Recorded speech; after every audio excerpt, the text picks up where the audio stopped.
That morning, I woke up thinking it would be the biggest day of my life. My hands were shaking, not from fear, but from something I hadn't felt in years: hope. I checked the mirror, breathing slowly, trying to convince myself that today would be different, that today my family would finally see me. I didn't know it yet, but this was the day everything broke, the day the unraveling began, the day that would lead me to walk away, leave a letter, and never look back. My name is Ava, I'm 27, and this is the story of how my parents chose my sister over me again and again, until the letter I left made her scream, "You're joking," loud enough for everyone to hear. It started with one simple realization. In my house, love wasn't something you were given, it was something that was measured, compared, and handed out like a reward. And the winner was always my sister, Camille. When I think back, I can see all the little signs, all the times I was the afterthought, the background character in my own family's story. Like when Camille made the volleyball team in 7th grade and they threw her a huge party with balloons and cake, relatives and neighbors and phone calls. And when I got accepted into the gifted program the same year, my mom just looked up from the kitchen table and said, "That's nice, sweetheart," like she was commenting on the weather. Growing up, I used to tell myself it was fine, that if I worked harder, achieved more, tried better, they'd see me. They'd finally look at me the way they looked at her proud, bright-eyed present. I was wrong. I need you to understand something before I take you into the moment everything snapped. Present-day success doesn't come from nowhere. It comes from years of swallowing silence, from learning the shape of abandonment, from watching people clap for someone who didn't even earn it while you worked yourself to exhaustion just to get a nod. Camille was born loud, that's what my mom always said. She was loud from the second she arrived. And apparently in our family, volume mattered more than depth. I was quiet, I read books, I studied, I solved problems that no one asked me to solve, and in our house, quiet meant invisible. 17, I built a small app for tracking school assignments. I was proud, really proud, until my dad said, "That's cool, but Camille just got picked for homecoming court." One was achievements you build with your mind, the other was a popularity contest. Guess which one got framed pictures on the mantle? I left for college determined, telling myself distance would fix everything, and that's where things began to change, slowly at first, then all at once. I studied computer science.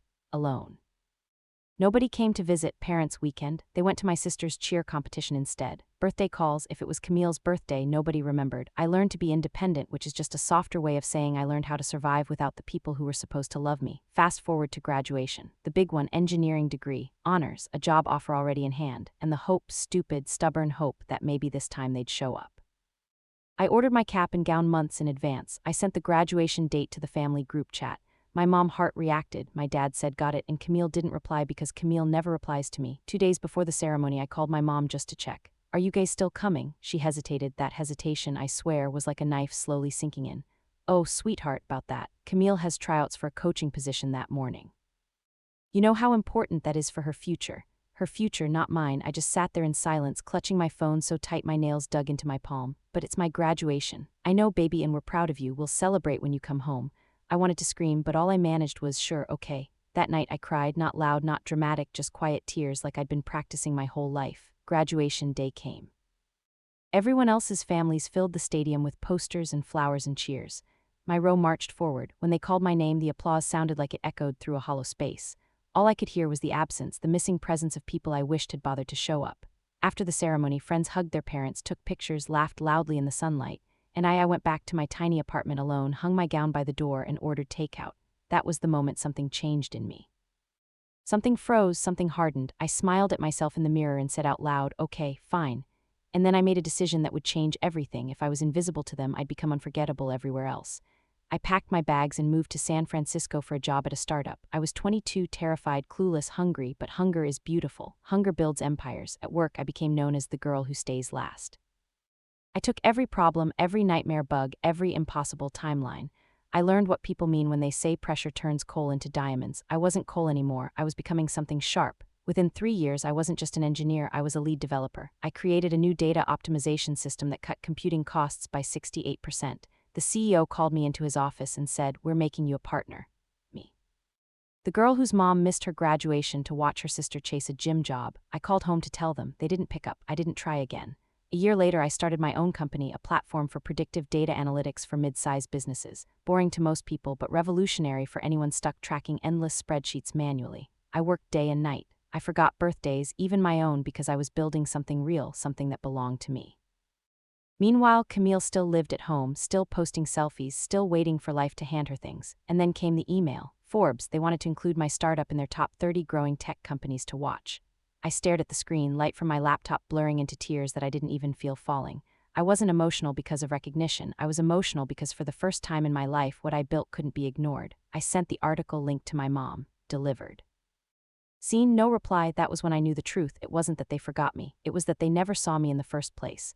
2 months later, I hit something nobody expected, not even me. A $92 million valuation, investors, press interviews, future acquisition offers already whispering around me. And right when everything became huge and loud and undeniable, he texted, my dad, after ignoring me for months. After not calling, not asking, not caring. He texted, hey kiddo, can we talk? Just 3 words, but I swear I could hear 17 years of silence behind them. I stared at the message, my heart beating fast, every part of me shaking, not with excitement, not with joy, but with a strange mix of satisfaction and something darker.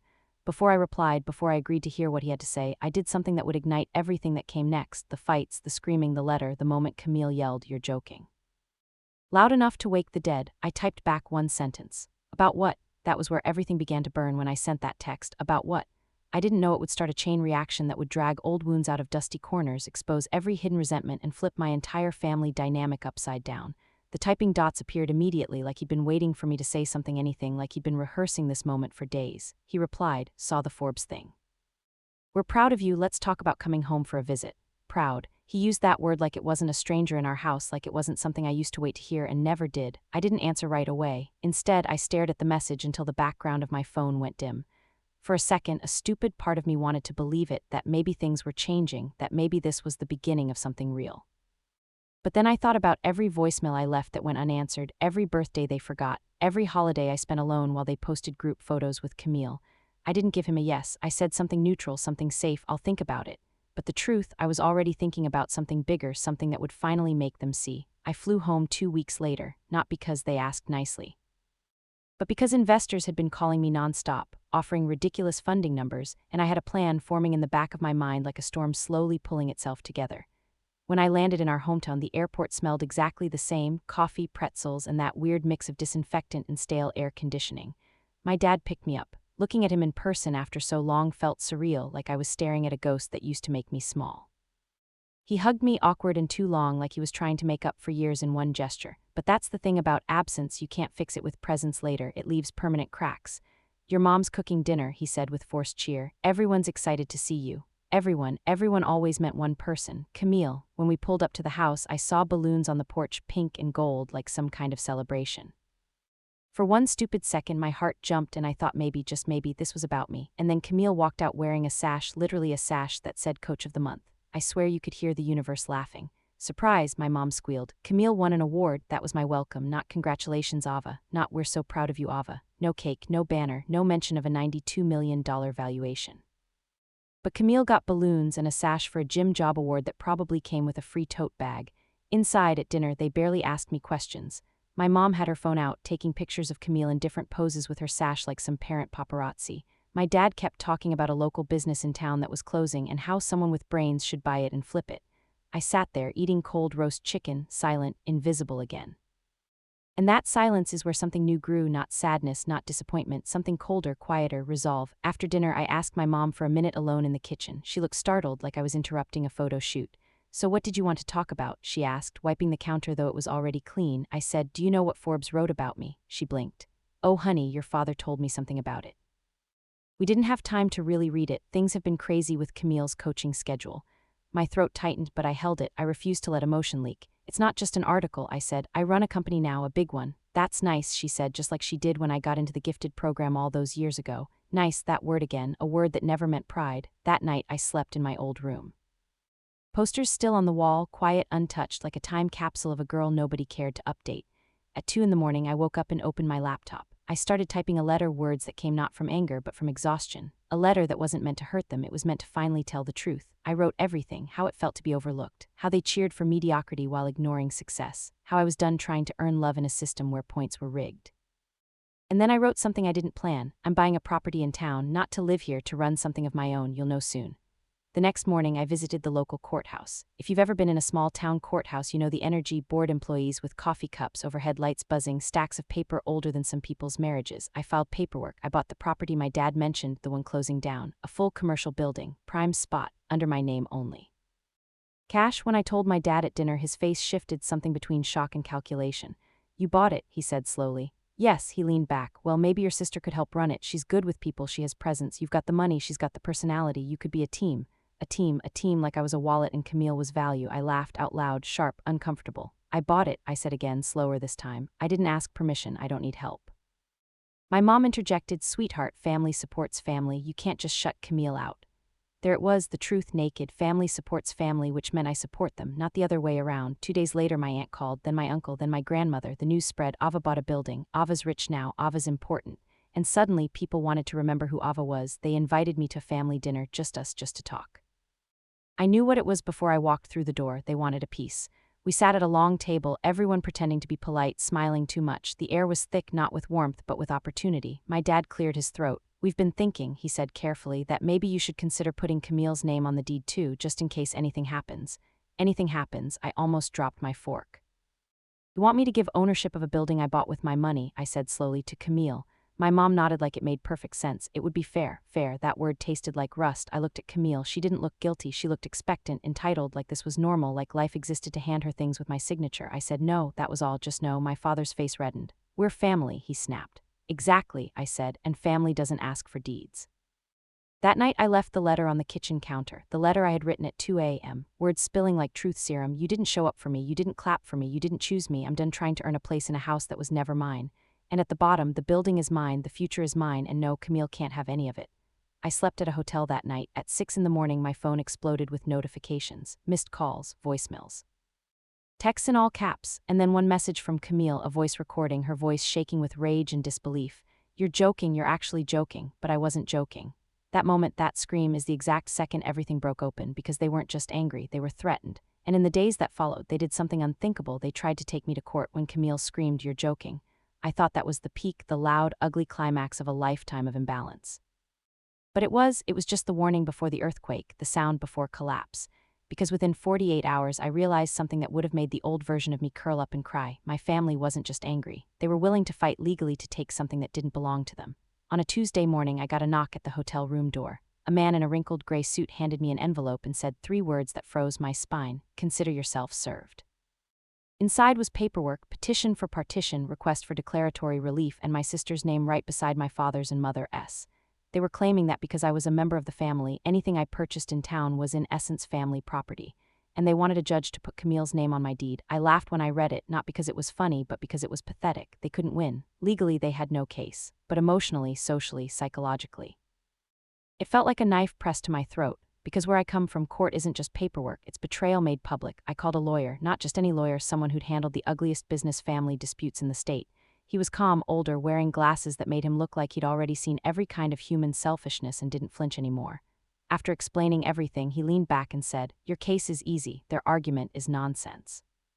But if you want real control, you don't just defend, you counter. Counter. That word hit me hard. For the first time in my life, I wasn't begging to be seen. I wasn't waiting for applause. I was preparing to strike. We drafted a counterclaim. It was simple. I wanted full legal confirmation of sole ownership, plus damages for harassment. And that's when everything shifted from emotional drama to cold strategy. The court date was set for 60 days later. And in those 60 days, I changed everything. I met with contractors, I met with investors. I walked through that old building I bought like I owned the town, because in a strange way I did now. It smelled like dust and abandoned wood, like potential waiting for someone brave enough to see it. I decided exactly what it would become: a tech workspace, a co-working hub, a local innovation center where small businesses could access data, tools, workshops, and consulting. All free for the first 6 months, not charity, strategy, because while my family was trying to tear me down, I was already building roots deeper than theirs had ever gone. Meanwhile, Camille posted cryptic nonsense online. Family should share everything, like she was fighting some noble war against injustice. People commented hearts and you go girl, because Camille's whole life had been applause for nothing. My mother texted me long paragraphs. Why are you doing this? We're family. Camille deserves a chance. My father alternated between guilt tactics and business talk, like he was negotiating a stock transfer instead of his daughter's autonomy. But I didn't fold, I didn't shake. Something inside me had solidified like cooling metal. And then came court day. The courthouse smelled like stale coffee and floor polish. Camille walked in wearing a cream blazer like she was auditioning for a TV lawyer show. My mom clutched tissues dramatically. My dad avoided my eyes. I wore a black blazer, hair up, no makeup except a neutral lipstick, and a confidence that didn't need decoration. The judge was a woman mid-50s, sharp eyes, no nonsense. I liked her instantly because when she spoke, Camille stopped smiling. My lawyer presented paperwork showing proof of purchase, bank transfers, due diligence, tax documentation, and the clear, unarguable fact: I bought that building with zero involvement from any member of my family. Then Camille's lawyer, some small-town guy with a cheesy tie, tried to argue intention, claiming the property was purchased with family in mind. The judge asked one question: is there any written agreement stating joint ownership? No. Is there any financial contribution from the petitioners? No. Is there any legal basis for their claim? The lawyer stuttered like he forgot English halfway through his sentence. My lawyer leaned in and said calmly, "Your Honor, this petition is nothing more than coercion dressed as family concern." My mother gasped like she'd been stabbed. Camille glared at me across the table like I had stolen her inheritance, not protected my own work. The judge didn't take long. She ruled in my favor fully, full sole ownership, petition dismissed, record sealed. But here's the part no one expected. She added something that wasn't requested, a warning. To the petitioners, I strongly advise against further actions of this nature. The court cannot protect claims based on entitlement. Entitlement, that word hung in the air like smoke from a fire that had finally burned out. When we left the courtroom, Camille stormed past me, eyes wild, face red-blotched, whispering through clenched teeth, "You ruined everything." I looked right at her, calm and steady. "No," I said, "I ruined your assumption." She blinked, confused. Assumption. "That I exist to provide for you," I said, "that my success automatically belongs to you, that I owe you anything." She backed up like I slapped her, even though I never raised my voice. "My father tried one last time. We just want you to be part of the family again," he said weakly, and I said something I had needed to say since I was a kid. "I wanted that too, but a family chooses you. You never chose me." Silence, heavy, final, truthful. I went straight to the building afterward. The contractors were starting demolition that afternoon, taking down the old drywall. It sounded like breaking, loud cracks, splintering wood, dust clouds rising. It sounded like ending, like beginning. A month later, the building opened. It was modern, minimalist, clean, white walls, glass meeting rooms, ergonomic chairs, a coffee machine that never stopped, a wall where new entrepreneurs could pin their business ideas, a bulletin board labeled, "Let's Build." We held an open house. Mayor came. Local paper came, business owners came and shook my hand like I mattered, because I did, not because my family said so, but because I made it true. 2 weeks later, Forbes came again. They did a follow-up piece, From Forgotten Girl to Local Powerhouse, how one woman built change in her hometown. Front page of the business section. I didn't send the link to my mom this time. I didn't need validation, because the real ending wasn't revenge, it wasn't court wins. It was Camille's meltdown or the letter on the counter. The real ending was quiet, standing in a building I owned, full of people creating something new, something that didn't exist before I dreamed it. The feeling of walking past my old house and not caring. The taste of coffee in the morning without bitterness. Success wasn't the revenge, self-ownership was. Months later, I heard Camille move to another town. Still chasing titles, still posting pictures, still waiting for applause. My parents never apologized, but I didn't need them to. I left one last note the day I removed them from access to anything connected to my business, bank accounts, property records, all clean, all official, all final. It said, "You forgot to show up for me." I finally showed up for myself. And that is how the girl nobody came to see at graduation became the woman nobody could ignore again.